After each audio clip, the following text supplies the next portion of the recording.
ये दामिनी कौन है? कितनी बार कहा है मेरे निजी मामलों में मत बोला करो। निजी मामला? बीवी हूँ तुम्हारी, पूरा हक बनता है तुमसे सवाल करने का। और इस उम्र में ये सब शोभा देता है, बच्चे क्या सोचेंगे? बच्चों ने कभी सोचा है मेरे बारे में कुछ? हाँ, जो मेरी इज्जत नहीं करते, रात दिन मेहनत की तब जाके उन्हें ये ऐशोआराम की जिंदगी मिली है। तो उस दामिनी के लिए तुम उनकी जिंदगी बर्बाद कर दोगे? मेरी उम्र हो गई है, मुझे अपने लिए कुछ नहीं चाहिए, लेकिन मैं अपने बच्चों का हक नहीं जाने दूंगी। उससे बहस मत करो, जो सोचना है वो सोचो। कहाँ जा रहे हो? उस दामिनी के पास? इस नर्क से दूर। आज मैं गोडाउन में सोऊंगा। नितेश, मुझे नहीं लगता नाना जी मानेंगे। उनकी मर्जी के बिना ना इस घर में कोई सांस तक नहीं ले सकता। हमें भागना ही होगा, या फिर कुछ ऐसा करना होगा जिससे सांप भी मर जाए और लाठी भी ना टूटे। तू सोच क्या रही हो छाया?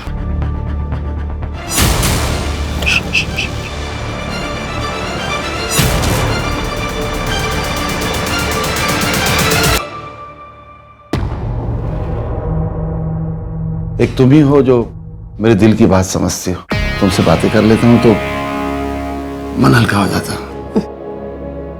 आपको अपने परिवार में सबसे ज्यादा भरोसा किस पे है? किसी पर नहीं, और तुम पर है। आपके परिवार, आपके बिजनेस, इसके अलावा आपके पास है क्या किसी को देने के लिए? मेरी उम्र पे मत जाओ, मैं बहुत दिलचस्प किस्म का इंसान हूं।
एक मिनट। मुझे कौन सा रोल करना है, राजेश का? हाँ आकाश जी। यार अभिषेक, इस कहानी में कुछ इंटरेस्टिंग नहीं है ब्रो। लाइक रेगुलर क्राइम है, एक मर्डर हो रहा है, वो भी 60 साल के बुड्ढे का। नया क्या इसमें? मुझे कॉमर्शियल सिनेमा करना है यार। लाइक रोमांटिक सॉन्ग हो, फाइट सीक्वेंस हो, ग्रीस प्राग का लोकेशन हो। इस कहानी में कुछ स्कोप नहीं है यार। मैं मानता हूँ कि कमर्शियल नहीं है, पर ये परफॉर्मेंस बेस्ड है सर। इतने सालों से परफॉर्मेंस ही तो कर रहा हूँ यार। और बाय द वे, ऐसा क्या है इस कहानी में जो ऑडियंस देखेगी? इस स्क्रिप्ट की वजह से। देखिए सर, ये डेथ इस परिवार में पहली डेथ नहीं थी, और पूरी दुनिया इस केस को लेकर हैरान थी। सब लोग जानना चाहते थे कि क्यों हुआ। हम इस फिल्म में उन्हें ये बताएंगे जो उन्होंने कभी नहीं सुना होगा। सब लोगों को लगता है कि एक इंसान की कहानी है, और असल में तो ये कुछ और ही है, और यही चीज माइंड ब्लोइंग है सर। सर अब एक बार सुन तो लीजिए। ठीक है, सुनो। कहानी शुरू होती है एक इंसान के जुनून से, और खत्म होती है एक इंसान के सनक पे। हर कहानी के कई आयाम होते हैं, और उन कहानियों को देखने के सभी के अपने अपने दृष्टिकोण होते हैं। आज का ये केस दर्शाता है कि हर इंसान अपनी जिंदगी में दिन प्रतिदिन कई सारी परेशानियों का सामना करता है।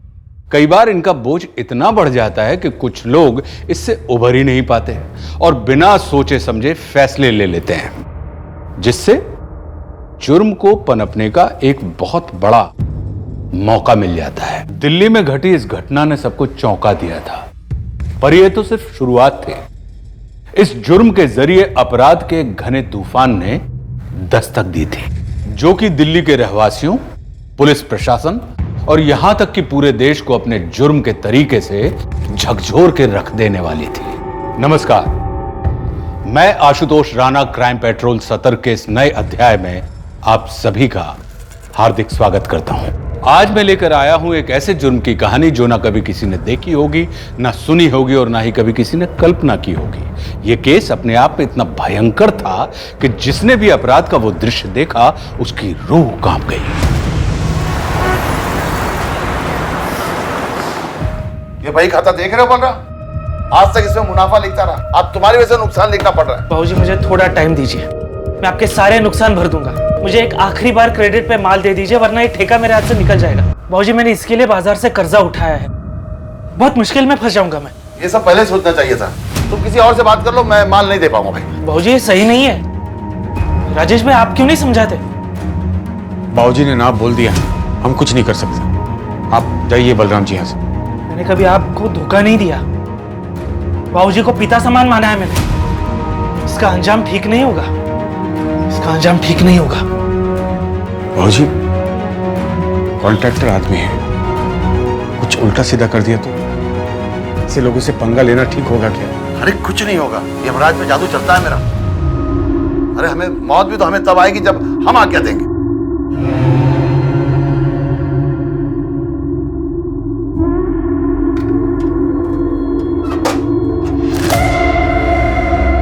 सुन, ये आज की जो बातें हैं ना, वो भी बही खाते में लिख देना। जरूर नहीं कि बही खाते में सिर्फ हिसाब ही लिखे, वो बातें भी लिखी जाती है जो हमें सीख दे, समझा? बिलाल, वो जगदीश का टिफिन लाया? नहीं बाबूजी, वो गीता भाभी ने सिर्फ आपके लिए खाना भेजा है। तो ये मैं जगदीश को देता हूँ, तू घर जाके दूसरा खाना लेके आ मेरे लिए। ये गीता भी ना काम चोर हो गई है। शुक्र।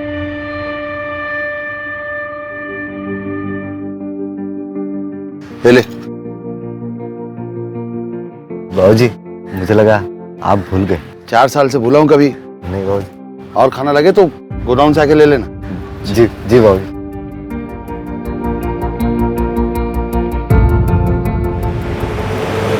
बाबूजी मैं आज यहाँ से फैसला करके जाऊंगा।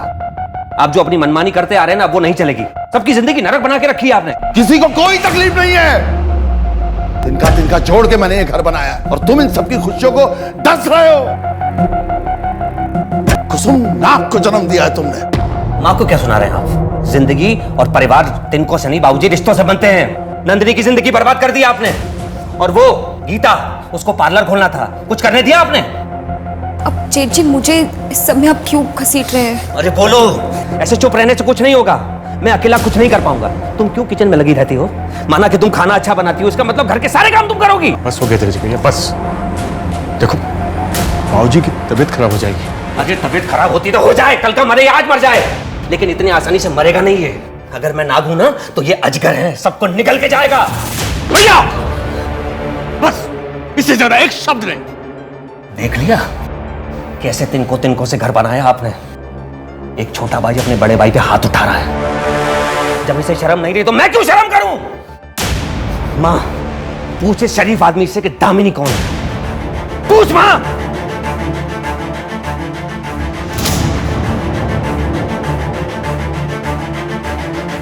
कुछ नहीं मिलेगा किसी को। मैं सब कुछ बिलाल के नाम कर रहा हूं। राजेश, धक्के मारकर बाहर निकाल दे इसे। दोबारा इस घर में नजर नहीं आना चाहिए ये।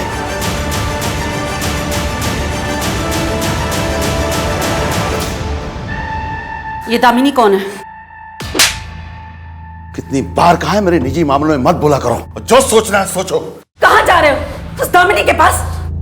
इस नर्क से दूर आज मैं गोडाउन में सोऊंगा।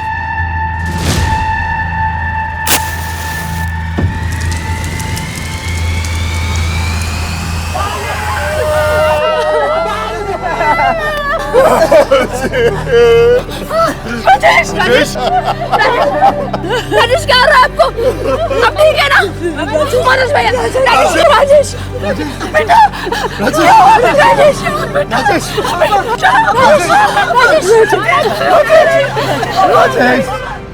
क्या लगता है माथुर? मैडम हादसा भी हो सकता है और मर्डर भी। वैसे एक बात पता चली, इनका एक नौकर है बिलाल, जो यहाँ गोडाउन में ही सोता था, लेकिन आज रात नहीं सोया। बुलाओ इस बिलाल को और प्रताप वर्मा के बारे में सारी इंफॉर्मेशन निकलवाओ। क्या करते थे, किसी से कोई दुश्मनी, क्या उनकी दिनचर्या, सब कुछ। बाबूजी बहुत अच्छे थे, परिवार की डोर थे जिसने सबको बांध रखा था, पर अब ये परिवार बिखर जाएगा। आप कुछ बोलिए ना, क्या हुआ है आपको? इतनी रात को प्रताप जी गोडाउन में क्या कर रहे थे? क्या वो वहीं सोते थे? नहीं, बाबूजी घर में ही सोते थे। कल रात वहाँ क्यों थे पता नहीं। राजेश को कॉल आया गोडाउन में आग लगने के बारे में, तो वो गोडाउन की तरफ तुरंत भागा। हमें निशा ने बताया तो हम सब वहाँ पहुंचे। आपकी फैमिली पिक्चर में ये ये कौन है? मैम ये बाबूजी के सबसे बड़े बेटे धीरज है, वो बैंगलोर में रहते हैं। क्रियाक्रम के लिए नहीं है? जी उन्हें फोन किया है, वो आज तक पहुंच जाएंगे। क्या आपके परिवार में कुछ ऐसा हुआ है जिसकी वजह से प्रताप जी ने सुसाइड कमिट किया?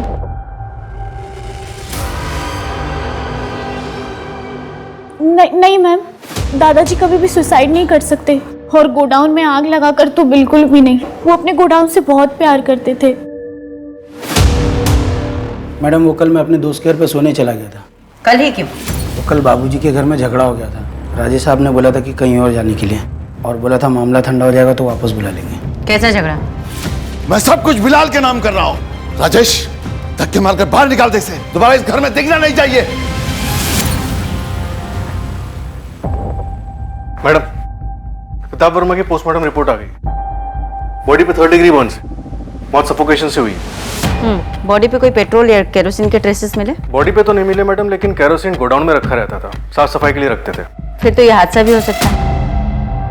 और अगर हादसा नहीं है तो फिर कोई लूज वायर, शॉर्ट सर्किट, या फिर जानबूझकर किसी ने आग लगाई। मैम मैं धीरज वर्मा, प्रताप वर्मा मेरे बाबूजी थे। आपके नौकर बिलाल ने बताया कि उस रात आपके घर में कोई झगड़ा हुआ था? जी हुआ था, लेकिन वो 3 सालों से चल रहा है। मैं अपना हिस्सा मांग रहा था बस। जो उन्होंने बिलाल को देने को कह दिया, वो भी कल, जो पिछले 3 सालों से नहीं कहा था, राइट? आप कहना क्या चाहती हैं कि मैंने अपने बाबूजी को मार डाला इस डर से कि वो बिलाल को सारी प्रॉपर्टी ना दे दे? देखिए माना हमारे विचार नहीं मिलते थे, वो नाराज थे मुझसे, लेकिन वो पूरे परिवार के साथ ऐसा नहीं कर सकते थे। दामिनी कौन है? और दामिनी कैसी हो? एकदम अच्छी। चले? चलो।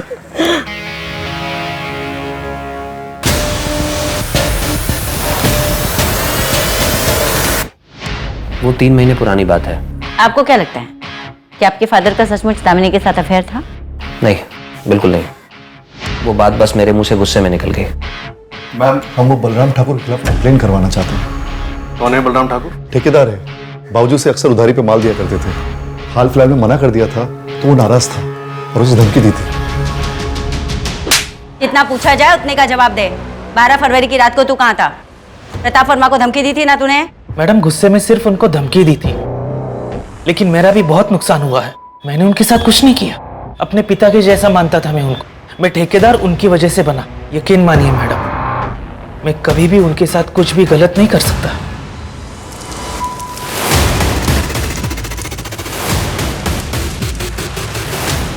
मैडम बलराम का कॉल लोकेशन पूरी रात उसके घर पे ही था। कॉन्ट्रैक्टर इतना दिमाग तो लगाएगा ही, फोन घर पे छोड़ के जा सकता है। तो मैडम ये धीरज वर्मा, प्रताप वर्मा का बड़ा बेटा, हादसे वाली रात ये दिल्ली में ही था, झगड़े के बाद बैंगलोर गया ही नहीं। अरे मानसी ये कैसे कपड़े पहन के कॉलेज जा रही है? मम्मी कॉलेज ऐसे ही कपड़े पहन के जाते हैं ना। पहले दादाजी रोक टोक करते थे, अब प्लीज आप मत शुरू हो जाइएगा। मैं तो बोलती हूँ आप भी जाके ना अपना हिस्सा लो और पार्लर वार्लर खोलो। मम्मा थोड़ा खुल के जियो, कब तक ऐसे किचन में खाना बनाती रहोगे? चलो बाय। हाँ बाय।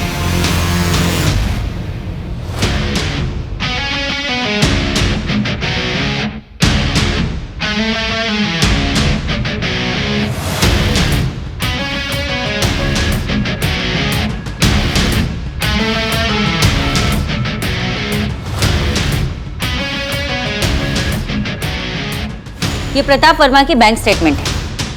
इसके हिसाब से तुम्हारे अकाउंट में हर महीने 45,000 रुपए ट्रांसफर हुए पिछले 3 महीने से, राइट? यस। क्यों?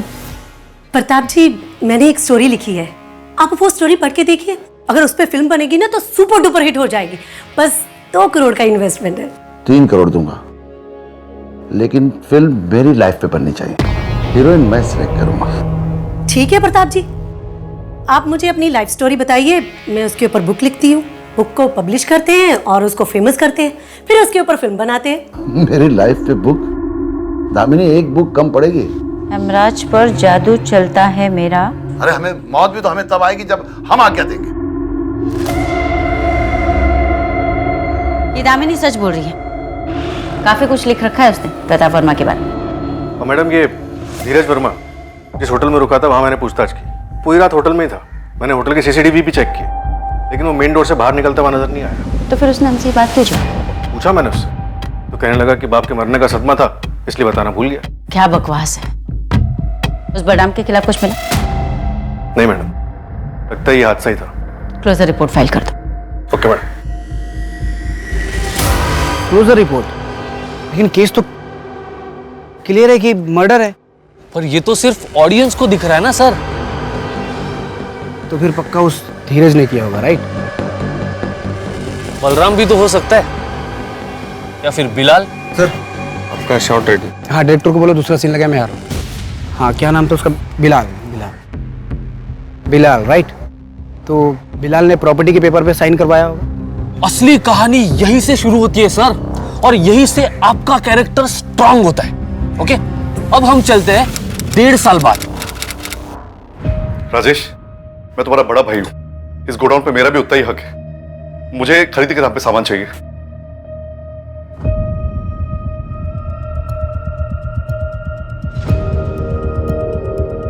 आपको तो ठेकेदार बनना था, बाबूजी के गोडाउन पर नहीं बैठना था। तो दूसरे ठेकेदार जैसे मेहनत करके आगे बढ़िए। मैं पढ़ सकता हूं, तू जाके चाय लेके आ।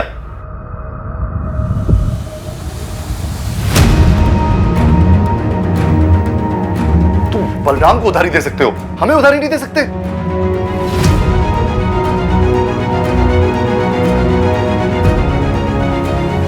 बाबूजी ने बोला बलराम के साथ व्यवहार करने को।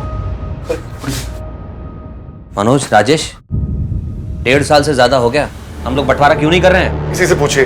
बाबूजी से साइनिंग अथॉरिटी बना के गए, अब ये कुंडली मार के बैठे उस पे। देख राजेश, तू यहाँ सिर्फ साइनिंग अथॉरिटी है, मालिक नहीं है यहाँ का। बंटवारा तो लीगली होना ही चाहिए। देखो, आपस में समझ बूझ के कर लेते हैं, अच्छा लगेगा। भाई भाई कोर्ट कचहरी में आपस में झगड़ा कर रहे हैं, क्या इज्जत रह जाएगी बाबूजी की?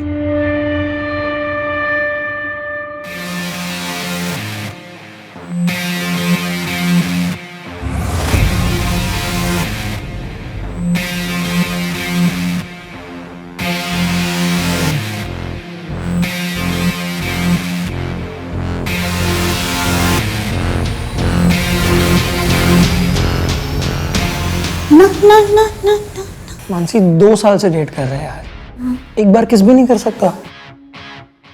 बस 8 महीने, उसके बाद ना मैं ग्रेजुएट हो जाऊंगी, छाया दीदी की भी शादी हो जाएगी, फिर ना हम दोनों शादी कर लेंगे। तुझे ना सिर्फ लगता है तेरे दादाजी के जाने के बाद में तू आजाद है, ऐसा कुछ नहीं है। वो ना तेरे दिमाग में अब भी है, उनके जो आदर्श है ना, ये सब तेरे खून में है।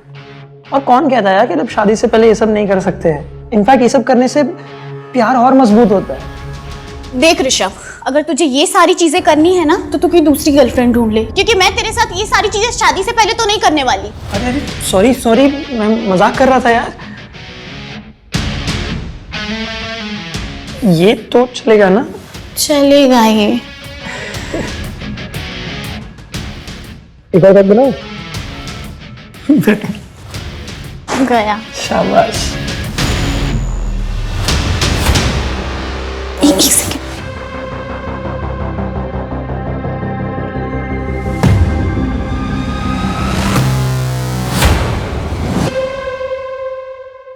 क्या हुआ? कुछ नहीं, मुझे ऐसा लगा कि कोई हमें देख रहा था। एक पग में चढ़ गई क्या? Cheers.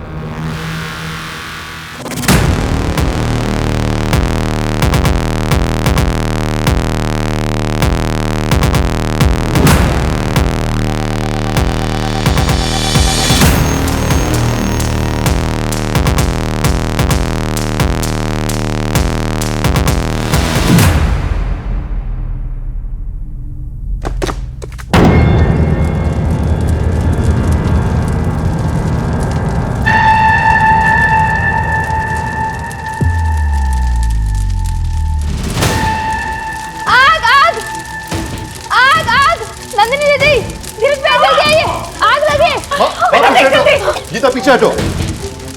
मनोज पानी लाना जल्दी। मनोज पे जल्दी आइए।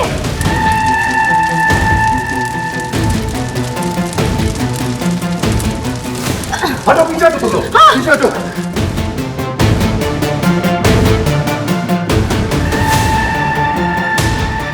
वो तो बाबूजी की फोटो गिरने की आवाज से मेरी नींद खुल गई, नहीं तो पूरा घर जल जाता।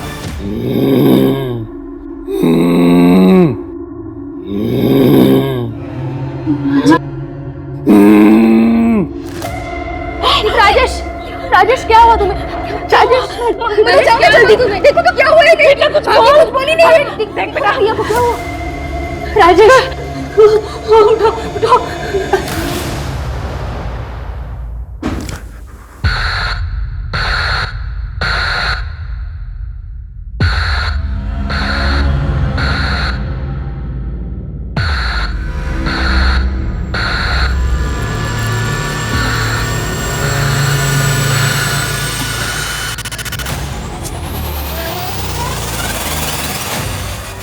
हेलो ऋषभ, मुझे सच सच बताओ कि तुमने मेरे साथ क्या किया है।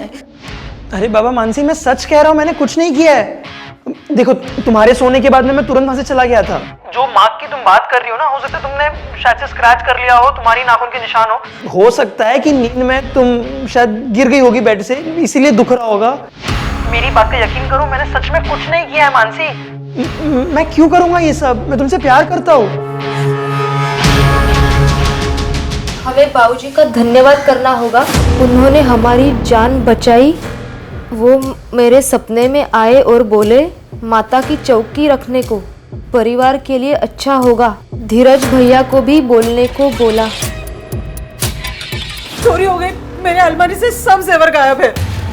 जेवर? वो जो छाया की शादी के लिए लाए थे वो? हाँ। हे भगवान, अब छाया की शादी कैसे होगी? नंदिनी, फिक्र करने की जरूरत नहीं है, हम लोग हैं ना, हम संभाल लेते हैं। अरे लेकिन आखिर ये चोर हमारे घर में घुसा कैसे? ये ना बिल्कुल सेफ नहीं है, हम अभी जाकर पुलिस स्टेशन में कंप्लेन कर लेंगे। हाँ, कंप्लेन करने की कोई जरूरत नहीं गीता, आइंदा से लॉक ठीक से लगाएंगे बस।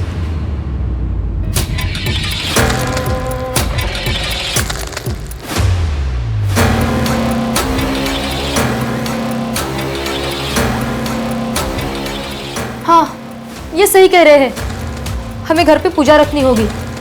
घर पे सब अशुभ हो रहा है।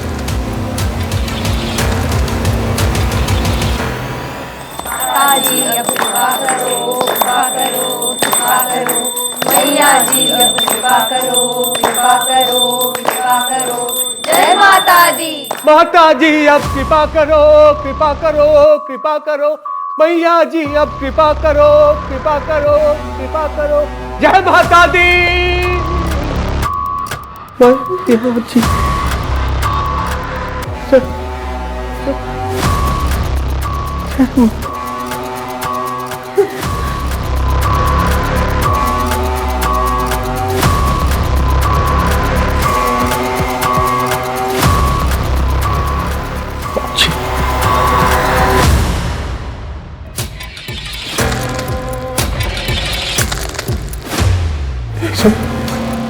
इसे बाबूजी के आशीर्वाद का कमाल है, उनका अधूरा काम हमें पूरा करना है अब।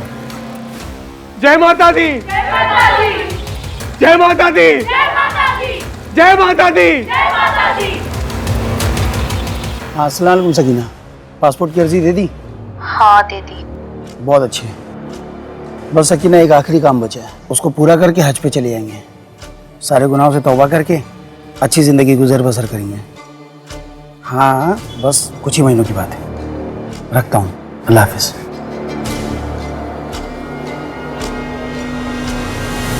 माँ जी ने डिसाइड किया है कि बंटवारा कर लिया जाए।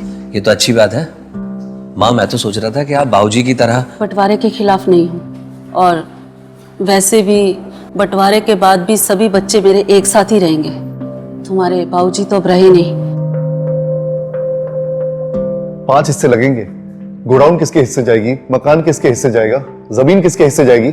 आप सब जल्दी चलिए, पापा को कुछ हो गया। अरे वहां नहीं, बाबूजी के कमरे में।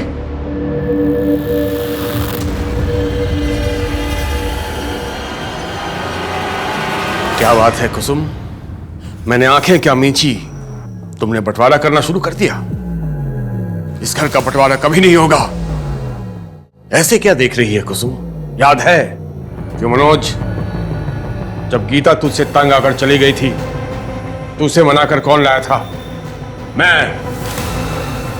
और नंदिनी, तेरे पति से तलाक दिलाकर क्या मैंने कोई गलत किया? बोल। शराब पीकर तुझे मारता था, दूसरी औरत पाल रखी थी उसने। माँ, क्या ये सच है?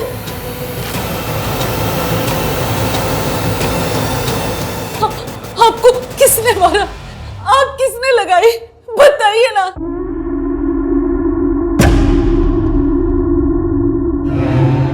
अब उन बातों में जाकर क्या फायदा? फिलहाल इस परिवार को एक साथ बांधे रखना है और सारी विपदाओं को खत्म करना है। इसके लिए हमें एक होना होगा और एक दूसरे पर भरोसा करना होगा। गीता, यही वाली कड़क चाय बना। आज चाय पीने का दिल कर रहा है। गीता, देखा तुमने? राजेश ने नया नाटक लगा रखा है। अच्छा खासा मां बंटवारा करने वाली थी। मुझे तो लगता है राजेश ये सब पावर हाथ में लेने के लिए कर रहा है। धीरज भैया, क्या इस राजेश ने तो बाबूजी को... क्या ये मुमकिन है कि किसी जिंदा आदमी के अंदर किसी मरे हुए व्यक्ति की आत्मा आ जाए? राजेश अब घर के सभी छोटे बड़े फैसले लेने लगा था, चाहे वो किसी बच्चे को सब्जेक्ट दिलाना हो, घर में कोई सामान खरीदना हो या फिर व्यापार का फैसला लेना हो। राजेश के द्वारा लिए गए फैसलों से परिवार का भला होने लगा, व्यापार में उन्नति होने लगी। पर क्या सच में प्रताप वर्मा की आत्मा उनकी रक्षा कर रही थी या फिर इसकी सच्चाई कुछ और थी? भाई 1.5 लाख है। और बाकी का मैं अगले हफ्ते देता हूँ आपको। क्या रे, माल देते वक्त तूने बोला था ये बहुत बड़े घर का आदमी है, चिंदी निकला ये तो। दे दूंगा ना भाई, मैं थोड़ा माल मिलेगा।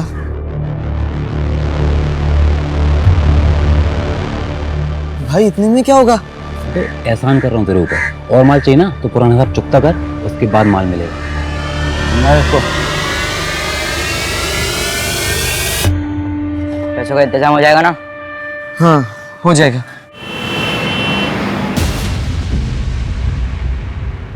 पीयूष, रोहित, बाहर जाओ। क्यों बाबा? पीयूष, जितना बोला जाए उतना किया कर।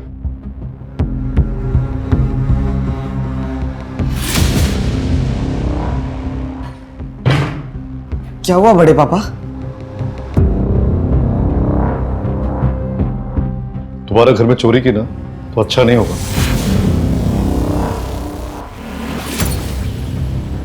क्या किया जेवर का? वो बड़े पापा, मुझे किताबें खरीदनी थी, मम्मी ने मना कर दिया, मैंने इसलिए वो... कितने बेची? 10,000 में। 3 लाख का हार तूने 10,000 में बेच दिया? तू दोबारा से हरकत किया ना तो मुझसे बुरा कोई नहीं होगा।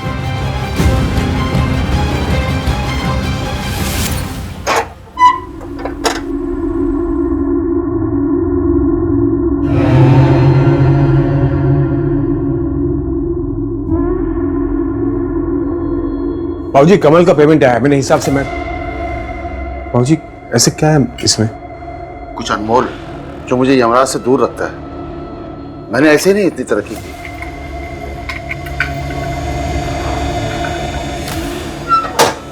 तो सुन, वो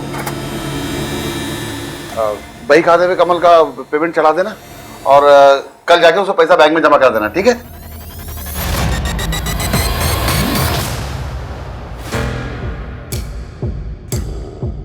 बाबूजी, मुझे रास्ता दिखाओ, क्या करना चाहिए? मुझे यकीन है कि परिवार टूटने वाला है।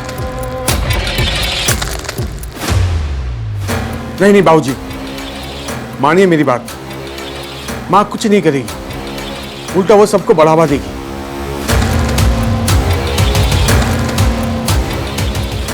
हाँ ठीक है बाबूजी।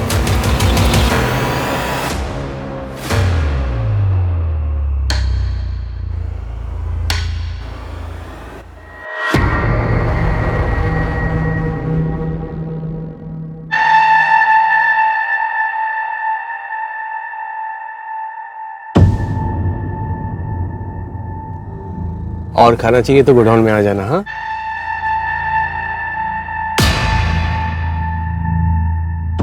यार, वो मनोज चाचा ना चाचा चौधरी बने हुए, उसका कुछ करना पड़ेगा।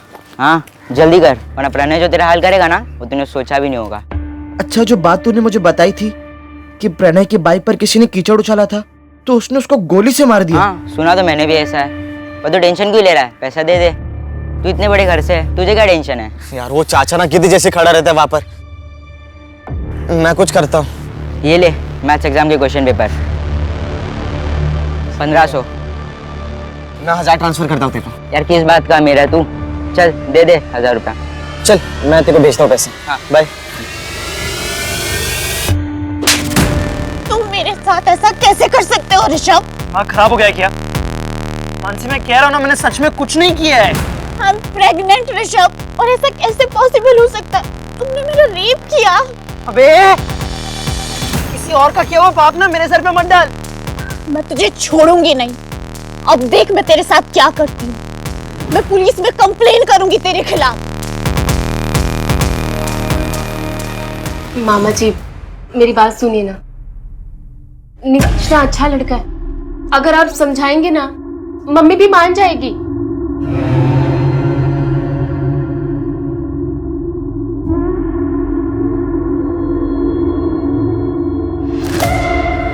ठीक है, मिलवाओ उनके परिवार वालों से, शादी की डेट फिक्स कर देते हैं। सच में? Thank you thank you thank you मामा जी, थैंक यू सो मच। नाना जी, नाना जी थैंक यू, नाना जी thank you so much. Nitesh तुम फोन क्यों नहीं उठा रहे हो?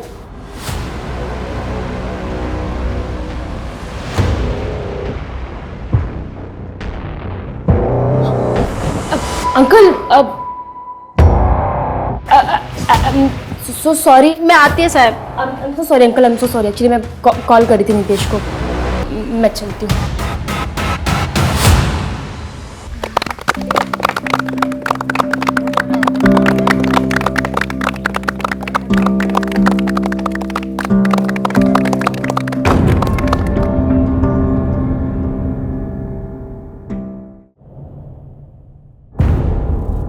नमस्ते।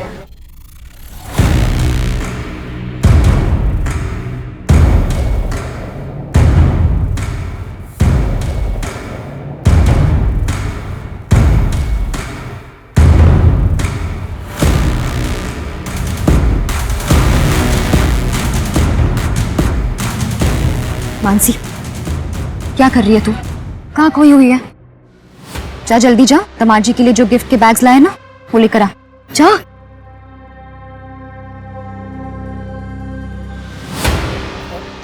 सॉरी वो जल्दबाजी में दिखा नहीं।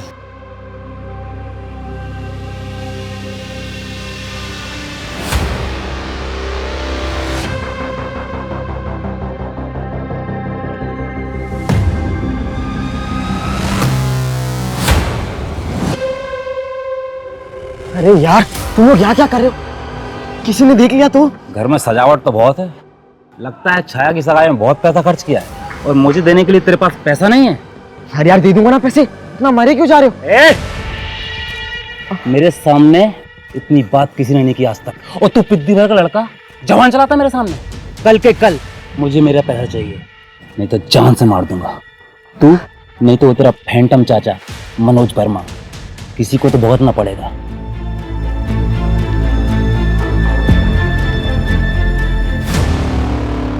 मैंने कहा था छाया की सगाई होते ही एक बड़ी विपदा आएगी, और वो विपदा हमारे दरवाजे में दस्तक दे चुकी है। इसलिए एक पूजा करनी होगी। गॉड यार अभिषेक, सीरियसली तो ये कहानी माइंड ब्लोइंग है यार। अभिषेक ये कहानी मैं ही करूंगा, ये रोल मैं ही प्ले करूंगा, तुम किसी और को ये कहानी नहीं सुनाओगे। ओके। पर ऐसे कैसे यार?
मैडम यहाँ आइए जल्दी। मैडम ये देखिए।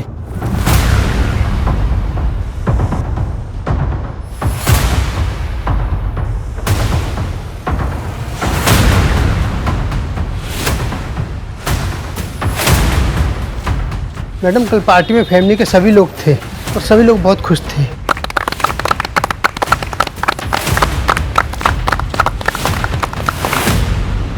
बिलाल कल दोपहर 1:30 बजे गोडाउन बंद करके चला गया।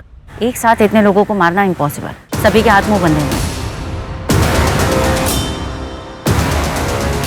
शायद राजेश वर्मा ने हाथ खोलने की कोशिश की होगी। मैडम लेकिन एक बात समझ में नहीं आती, फैमिली के 10 लोगों की लाश एक साथ लटकी हुई है, लेकिन इनकी माँ कुसुम देवी की लाश अंदर बेडरूम में पड़ी हुई है। उन्हें नहीं लटकाया गया, जरूर इनको कुछ खिलाया पिलाया गया होगा। और ये घर के पीछे के वो पाइप, 11 पाइप, उनकी क्या स्टोरी हो सकती है? 6 के मुंह ऐसे नीचे और बाकी 5 के ऐसे बाहर की तरफ निकले हुए। 6 फीमेल विक्टिम्स हैं और 5 मेल। ज्यादातर सभी के ऑलमोस्ट एक हाथ को छोड़कर पैर जमीन पे टच हो रहे हैं। कहीं ऐसा तो नहीं कि इन्हें पहले मारा गया है उसके बाद लटकाया गया? जो भी हो, अपने पूरे करियर में मैंने ना तो ऐसा कोई क्राइम सीन देखा ना सुना। दिमाग बना गया है। लोग कहते हैं कि हम पुलिस वाले आए दिन लाशें देखते रहते हैं, हमें कुछ फर्क नहीं पड़ता, कुछ महसूस नहीं होता, लेकिन ये क्राइम सीन देखकर तो पूरी टीम का दिल दहल गया। डेड बॉडीज को पोस्टमार्टम के लिए भेज दो। Okay madam. क्या तारीख है आज? 12 फरवरी। 12 फरवरी, आज से ठीक 2 साल पहले यानी कि 12 फरवरी 2018 को इनके फादर प्रताप वर्मा की मौत हुई।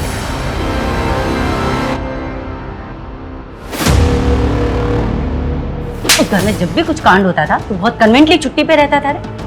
वो लोग बोलते थे जाने के लिए, तो मैं क्या करता, नौकर आदमी हूँ। तुझे कुछ लगा नहीं कि घर में ऐसा कुछ होने वाला है?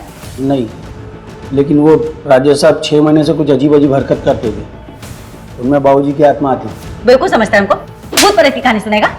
मैडम आपको यकीन नहीं होता तो आप राजेश साहब का वही खाता देख लीजिए, उसमें वो हर चीज लिखते थे। इसके पहले कुछ बोला था उसने? नहीं मैम।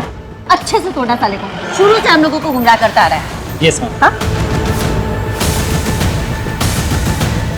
मैडम, मनोज की बेटी मानसी प्रेग्नेंट थी। क्या? हाँ मैडम, उसके बॉयफ्रेंड के बारे में पता लगाने की कोशिश कर रहे हैं। और एक बात मैडम, इन लोगों के घर में पिछले 4 दिन से खाना नहीं बना था, पास के किसी रेस्टोरेंट से खाना मंगवा रहे थे और कल दोपहर को सिर्फ रोटियां ऑर्डर की गई। और ये बात कौन कौन जानता था? घर वालों के अलावा शायद सिर्फ बिलाल को। ये केस है क्या माथुर को समझ में नहीं आ रहा। सुसाइड तो नहीं लग रहा क्योंकि उन 2 बच्चों के अलावा बाकी सभी के पैर जमीन को टच थे। उनके घर के पास का सीसीटीवी फुटेज मिला? मंगवाया मैडम। मैडम बिलाल कुछ बताने के लिए तैयार हुआ है। देखते हैं।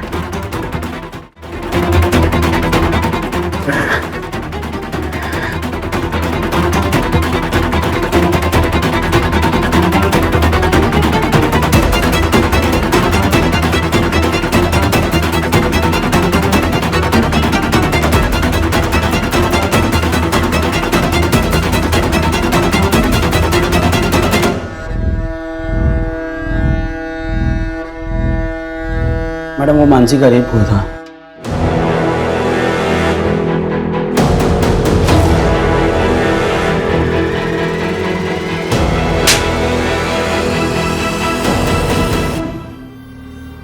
क्या मनोज भाई, अब हमारा ही धंधा खाने लगे? ऐसा कुछ नहीं है बलराम, तुम भी धंधा करो, किसने मना किया? पिछले 5 साल से जो टेंडर मुझे मिल रहा था इस बार आपको मिला है। मनोज भाई ये गलत है। गोडाउन के लाइसेंस पे आप सस्ते में माल उठाते हो, इसलिए आपका खर्चा कम होता है। मार्केट प्राइस पे माल मुझे उठाना पड़ता है। आपकी जितना कम दाम का टेंडर हम भर नहीं सकते। तो कहीं और टेंडर भर लो। मनोज भाई बाबूजी का लिहाज करके बड़ी विनम्रता से कह रहे हैं, ये काम छोड़ दीजिए, कोई दूसरा पकड़िए, वरना एक ही घर में 2-2 हाथ से क्या बीतेगी परिवार पर। और सुना है आपकी बेटी अब सयानी हो गई है।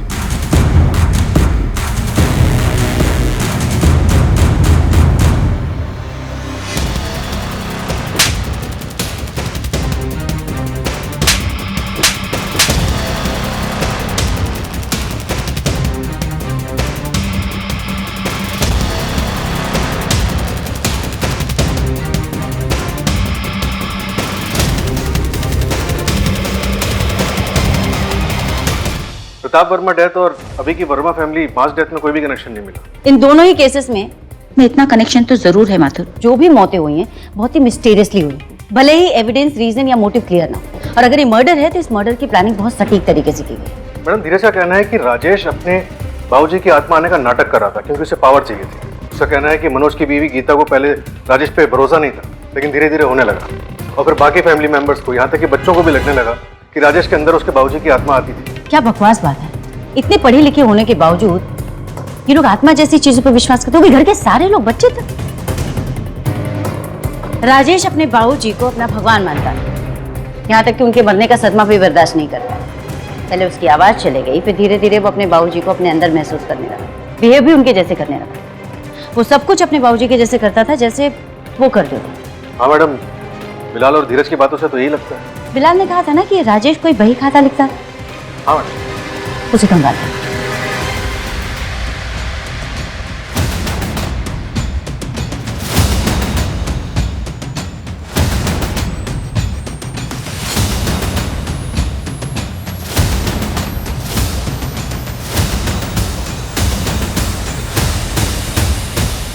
जी, आपने जो करना था वो कर चुके।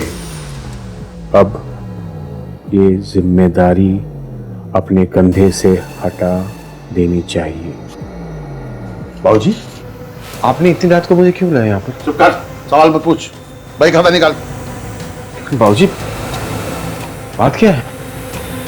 बलराम का सारा कर्जा माफ कर दूंगा, और जिसका भी कर्जा है सब माफ कर दूंगा। बिलाल के नाम आधी जायदाद करूंगा, आधी कुसुम के।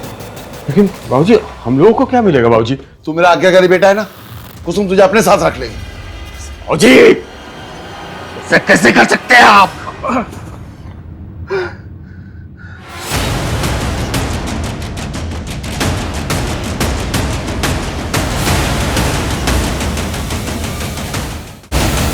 मतलब राजेश ने ही अपने बाबूजी का कत्ल किया? नहीं, मैं तो बस कड़ियां जोड़ने की कोशिश कर रही हूँ। शायद ऐसा हुआ हो सकता है कि बलराम ने कत्ल किया हो।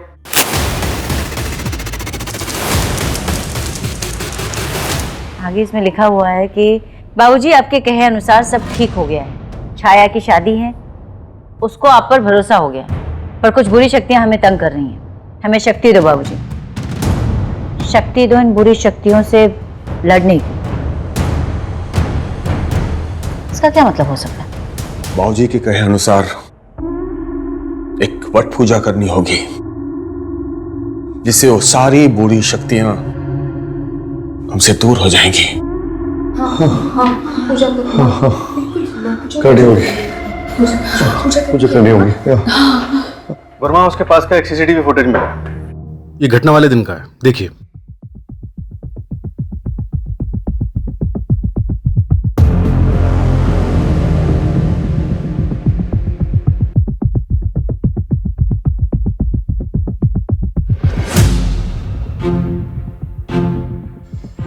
पोस्टमार्टम रिपोर्ट के मुताबिक किसी की बॉडी में से कोई भी नशीला सब्सटेंस नहीं मिला। तो क्या ये मास सुसाइड ही था? मैडम, भाई खाता पढ़ के तो ऐसे ही लग रहा है। राजेश ने पूरी फैमिली का ब्रेन वॉश कर रखा था। उस बिलाल का कुछ पता चला? बिलाल की कॉल लोकेशन के हिसाब से वो अपने दोस्त के घर पे ही था, और वर्मा हाउस के आसपास किसी सीसीटीवी में भी नहीं दिखा वो। इस बिलाल का उस रेस्टोरेंट के किसी स्टाफ के साथ कोई लेना देना? नहीं मैडम, कॉल रिकॉर्ड साफ। किसी भी स्टाफ मेंबर का या वेटर का किसी सस्पेक्ट या फैमिली मेंबर के साथ कोई कॉन्टैक्ट नहीं था। उस दिन रोटियां भी राजेश ने ऑर्डर की थी। ऐसे कैसे हो सकता है माधव? एक आदमी ने परिवार के सारे लोगों का ब्रेन वॉश कर दिया। 11 लोग, किसी एक का भी दिमाग नहीं चला। और कुछ समझ में नहीं आ रहा।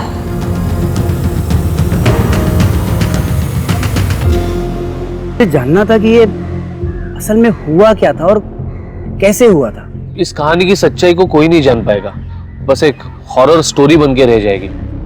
हाल फिलहाल पुलिस ने क्लोजर रिपोर्ट फाइल कर दी है, मास सुसाइड का केस है। अनबिलीवेबल यार। प्रताप वर्मा की मौत के बाद राजेश भी खुद को उनकी मौत का यकीन नहीं दिला पाया। उसका दिमाग ये बात मानने के लिए तैयार ही नहीं था कि उसके बाबूजी उसे छोड़कर इस दुनिया से कभी जा भी सकते हैं। ये एक मानसिक रोग है जो राजेश के दिमाग में विकसित हो गया था, जिसके रहते वो स्प्लिट पर्सनैलिटी का शिकार बन गया और अपने बाबूजी की तरह व्यवहार करने लगा। धीरे धीरे पूरा परिवार इस अंधविश्वास की चपेट में आ गया और सभी लोग राजेश के अंदर बाबूजी को देखने लगे। हमारे देश का ये सबसे चौंका देने वाला केस था।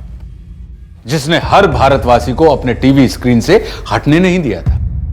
सभी इन सवालों के जवाब जानना चाहते थे कि कैसे परिवार के 11 लोगों ने एक साथ मृत्यु को गले लगा लिया। क्या ये सच में खुदकुशी थी या फिर एक योजनाबद्ध सामूहिक नरसंहार? प्रताप वर्मा की एक्सीडेंटल डेथ की तरह इन 11 लोगों की मौत के केस में भी पुलिस ने मौकाए वारदात पर मिले सबूतों के आधार पर क्लोजर रिपोर्ट फाइल कर दी थी। विश्वास और अंधविश्वास में यही फर्क होता है। विश्वास जीना सिखाता है और अंधविश्वास का रास्ता विनाश की तरफ ले जाता है। अब मैं आशुतोष राणा विदा लेता हूं आपसे। हम फिर मिलेंगे एक ऐसी ही कहानी के साथ जो आपको रखेगी सतर्क और जिंदगी को सुरक्षित। तब तक अपना और अपने परिवार का ख्याल रखिए और देखते रहिए क्राइम पेट्रोल सतर्क। जय हिंद।